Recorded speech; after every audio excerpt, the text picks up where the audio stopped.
देखिए प्यारे बच्चों, जैसा कि मैंने अपने पिछले वीडियो में आप लोगों को क्लास 8 इंग्लिश हनी ड्यू का चैप्टर नंबर 6 पढ़ाकर समाप्त कर दिया था। अगर आप लोगों ने चैप्टर 6 नहीं पढ़ा है तो पढ़ लेना। आज मैं आप लोगों को उसी क्लास 8 का आ विजिट टू कैम्ब्रिज पढ़ाऊँगा, जो कि फिरदौस कांगा द्वारा लिखा गया है, जिसको हेवन ऑन व्हील्स से लिया गया है। उम्मीद करूंगा कि आप लोग पूरा वीडियो देखेंगे, समझेंगे और कैसा लग रहा है उसको ज़रूर बताएंगे। ये आ विजिट टू कैम्ब्रिज आप लोग जानते हैं, बहुत फेमस यूनिवर्सिटी है, बहुत बड़ी यूनिवर्सिटी है वर्ल्ड लेवल की, जो कि लंदन में है, इंग्लैंड में। वहाँ पर राइटर विजिट करने जाता है और जाकर आप लोग जानते होंगे बहुत फेमस साइंटिस्ट थे। अभी कुछ दिनों पहले ही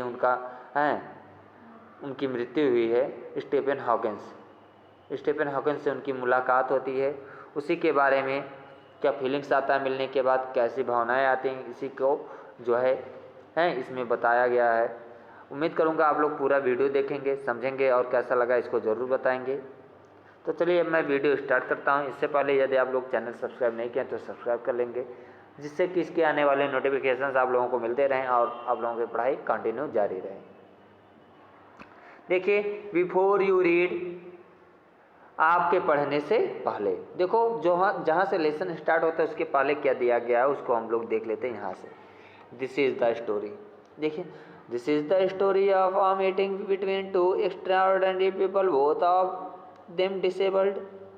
ये वह स्टोरी है जो दो एक्स्ट्रा ऑर्डिनरी पीपल के बीच की होती है। एक्स्ट्रा ऑर्डिनरी माने होता असाधारण, जिनमें साधारण प्रतिभा ना हो, जनरल लोगों से हटकर हो।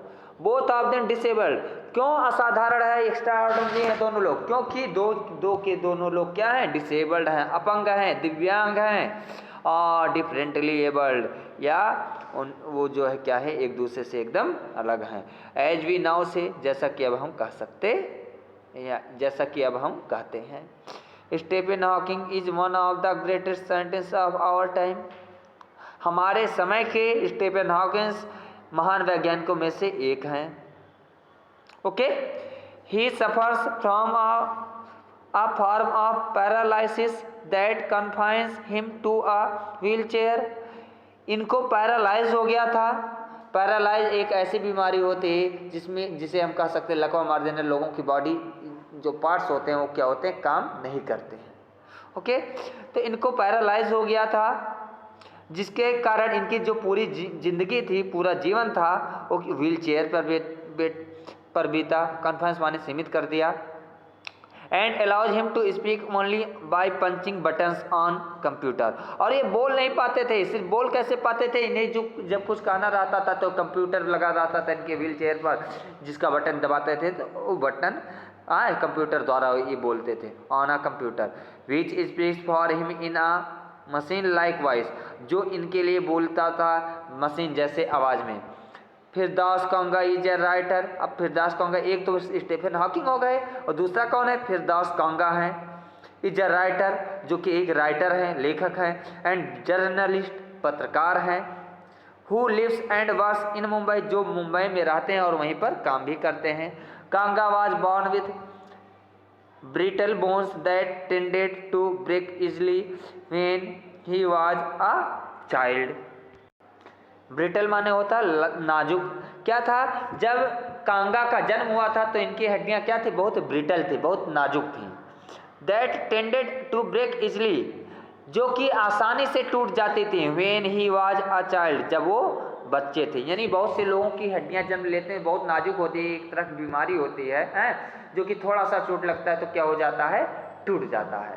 ओके, लाइक हॉकिंग के जैसे Kanga moves around in a wheelchair. Kanga भी जो है क्या थे? व्हील चेयर पर ही चलते थे। The two great man exchange thoughts on what it means to live life in a wheelchair. The two great man, ये दोनों महान लोग, दोनों महान आदमी, ग्रेट मैन महान, एक्सचेंज माने बदलते हैं, एक दूसरे से अदला बदली करते हैं, थॉट्स विचारों को, ये दोनों आदमी एक दूसरे के विचारों को जानते हो, उनको अपनी आइडिया बताते हैं, वो उनको अपनी आइडिया बताते हैं, क्योंकि दोनों लोग क्या थे, व्हील चेयर पे ही अपना जीवन बिताते हैं कि कैसा महसूस होता है। ओके, व्हील चेयर पर रहना कैसा जीवन होता है। And on how the so called normal people react to the disabled, और ये भी बताते हैं कैसे नॉर्मल पीपल, सामान्य लोग जो है डिसेबल्ड पर रिएक्ट करते हैं, अपनी प्रतिक्रिया देते हैं। तो प्यारे बच्चों, अब हम लोगों का ये जो लेसन है यहाँ से स्टार्ट होगा कैम्ब्रिज से। Cambridge was my metaphor for England.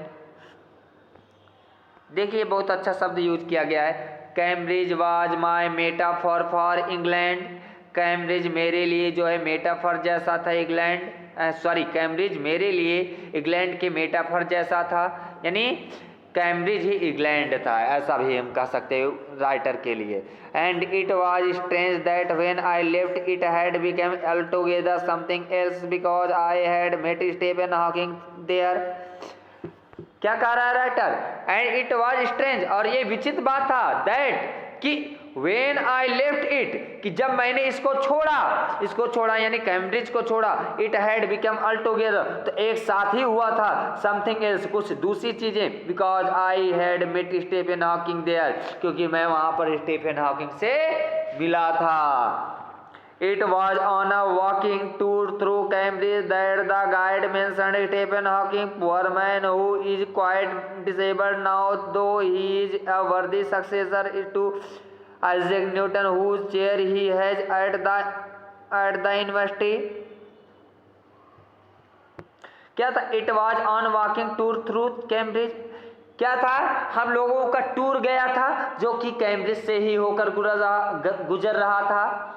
That the guide mentioned, तब तक जो गाइड होते हैं, आप लोग जानते हैं बड़े बड़े जो टूरिस्ट होते हैं उनको पिक्चर में भी आप लोग मूवीज में देखे होंगे कि गाइडर होते हैं, बताते हैं ये चीज़ ये है, ये चीज़ ये, इसको किसने बनाया, इसका इतिहास बताते हैं, लोगों को रास्ता दिखाने के लिए, परिचय दिखाने के लिए गाइड होते हैं। तो गाइड ने बताया, मेंशन माने ध्यान दिलाया, बताया क्या? स्टीफन हॉकिंग को, पुअर मैन बेचारा, हु इज क्वाइट डिसेबल्ड, जो कि अब क्या हो गया, एकदम डिसेबल्ड हो चुका है, दिव्यांग हो चुके हैं। दो ही इज अ वर्दी सक्सेसर, लेकिन अभी भी वो योग्य सक्सेसर हैं, उत्तराधिकारी हैं, टू आइजैक न्यूटन के, who chair he has at the university, जिनका चेयर अभी भी यूनिवर्सिटी में है। क्या कह रहे हैं कि जब मैं कैम्ब्रिज से होकर टूर जा रहा था, तब तक क्या हुआ, मुझे जो मेरा गाइड था उसने स्टीफन हॉकिंग के बारे में बताया कि जो है अभी भी आइजैक न्यूटन के क्या है, उत्तराधिकारी के रूप में, जिनका चेहरा अभी भी कैम्ब्रिज में लगता है। Clear? It was on a walking tour, ये हो गया था। एंड आई स्टार्टेड, यहीं से है ना, एंड आई स्टार्टेड, और तब मैं चल दिया। स्टार्ट माने शुरू हो जाना, यानी चलने से है। एंड आई स्टार्टेड, और तब मैं रवाना हो गया यानी चल दिया। Because I had quite forgotten that this most brilliant and completely paralysed astrophysicist, तब मैं चल दिया, यानी कहाँ चल दिया, उनसे मिलने चल दिया। क्यों? क्योंकि मैं तो एकदम भूल ही गया था, फॉरगॉटन माने भूल गया था, बिल्कुल, वह क्वाइट माने बिल्कुल, एकदम भूल ही गया था, दैट दिस मोस्ट ब्रिलियंट, कि ये इतना बुद्धिमान और कंप्लीटली पूर्ण रूपेण पैरालाइज्ड यानी लकवाग्रसित एस्ट्रोफिजिस्ट था, जो कि एस्ट्रोफिजिस्ट था यानी एस्ट्रोनॉमर था, या नक्षत्र विज्ञान का ज्ञाता था। क्लियर? एस्ट्रोफिजिस्ट मीन्स खगोल विज्ञान या नक्षत्र। Okay, physicist, the author of a brief history of time, one of the biggest best sellers ever lived there. The author, और क्या था, जो ऑथर था वो ब्रीफ हिस्ट्री ऑफ टाइम का क्या था, ऑथर था। ओके, जो कि उस समय की बहुत फेमस क्या थी, पत्र था, जो लिव्ड हियर, जो वहां रहा करता था। The author of a brief history of time, one of the biggest best seller, यानी बहुत फेमस, बहुत ज्यादा बिकने वाली थी, लिव्ड हियर, जो यहाँ रहता था। Okay, when the When the walking tour was done, जब हम लोगों का टहलने वाला टूर कंप्लीट हो गया, I rushed to a phone, तो मैं एक फ़ोन पर दौड़ता हुआ गया, फ़ोन बूथ माने फ़ोन बूथ पर दौड़ता हुआ गया, जहाँ फ़ोन लगा रहता था, क्योंकि पहले मोबाइल है तो था नहीं सबके पास, ओके। फ़ोन बूथ एंड और ऑलमोस्ट लगभग tearing the cord so it could reach me outside, found Stephen Hawking's house. Cord का मतलब यहाँ रस्सी या तागे से है, यानी कॉर्ड मीन्स रस्सी को तोड़ते हुए या फाड़ते हुए कि जिससे कि ये मुझ तक आसानी से पहुंच सके। ये का मतलब जैसे टेलीफोन बूथ पर जो वायर लगा रहता था उसी के लिए कॉर्ड का प्रयोग किया गया है, आसानी से पहुंच सके। और मैं गया फोन स्टीफन हॉकिंस हाउस, और स्टीफन हॉकिंस के घर पर फ़ोन किया। There was his assistant on the line.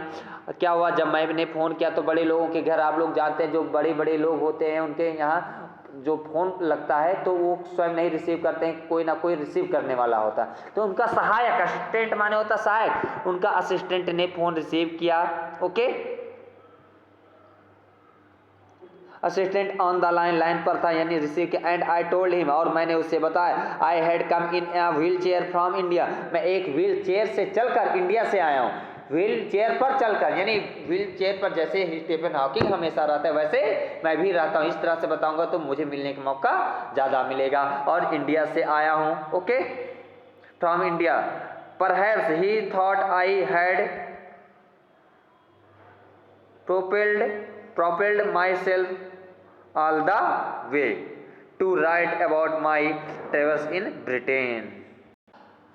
तो देखिए, प्रोपेल्ड माने होता है चलने वाला, परहैप्स ही था और शायद उसने सोचा, I had propelled my self all the way, कि मैं पूरा रास्ते भर चलता हुआ आया। यानी जब मैंने फ़ोन किया कि मैं इंडिया से चलकर आया हूँ, स्टीफन हॉकिंस से मिलना चाहता, तो उसे लगा होगा, हो सकता है कि शायद मैं पूरी रास्ता चलता रहा, सिर्फ इन्हीं से मिलने आया हूँ वहाँ से, okay.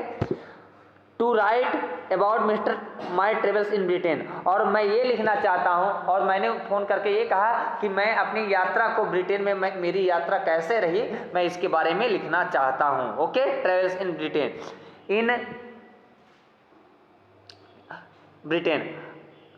In Britain I had to see professor Hawking, और मुझे प्रोफेसर हॉकिंग को देखना था, यानी जो साइंटिस्ट हॉकिंग थे उनसे मिलना था।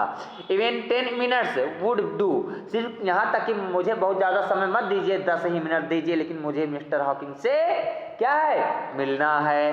Half an hour he said, उसने कहा आधा घंटा। फ्रॉम 3:30 to 4, 3:30 बजे से 4। Even the 10 minutes would do, चाहे 10 ही मिनट मिल जाए लेकिन मिल जाए, तो उसने कहा आधा घंटा, यानी 3:30 बजे से कब तक, 4 बजे तक। इस तरह से प्यारे बच्चों, मैं इस वीडियो को यहीं पर समाप्त करता हूँ। उम्मीद करूँगा कि आप लोगों को अच्छे से समझ होगा। अब मिलता हूँ आप लोगों से अगले वीडियो में, तब तक के लिए थैंक यू। लेकिन यदि आप लोगों ने चैनल सब्सक्राइब नहीं किया है तो इसको सब्सक्राइब करें, लाइक करें और शेयर भी करें, ओके, थैंक यू।